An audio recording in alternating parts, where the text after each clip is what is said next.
মির্জা ফখরুল ইসলাম আলমগীরকে অভিনন্দন জানিয়েছেন তার একমাত্র প্রতিদ্বন্দ্বী ১১ দলীয় জোটের প্রার্থী অবসরপ্রাপ্ত কর্নেল অলি আহমেদ। রাজধানী মহাখালীতে নিজ বাসভবনে প্রতিক্রিয়া জানান তিনি।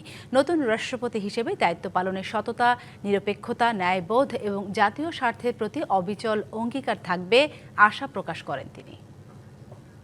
রাষ্ট্রপতি নির্বাচিত হওয়ায় জনাব মির্জা ফখরুল ইসলাম আলমগীর সাহেবকে আন্তরিক অভিনন্দন, শুভেচ্ছা জানাচ্ছি। 11 দলীয় ঐক্য আমাকে প্রার্থী হিসাবে মনোনীত করে এই গণতান্ত্রিক পরিষদ সৃষ্টিতে গুরুত্বপূর্ণ ভূমিকা রেখেছে। তার জন্য জোটের নেতৃবৃন্দ, সংশ্লিষ্ট সকলের প্রতি আন্তরিক কৃতজ্ঞতা জানাই।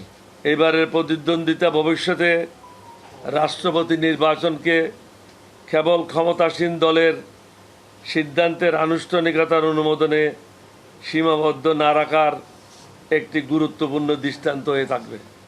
জাতির এই সন্ধিক্ষণ রাষ্ট্রপতি হিসাবে আপনার প্রতিটি সিদ্ধান্ত দেশের রাজনৈতিক সংস্কৃতি, গণতান্ত্রিক চর্চা ও জনগণের আস্থার উপর সুদূর প্রসারী প্রভাব ফেলবে।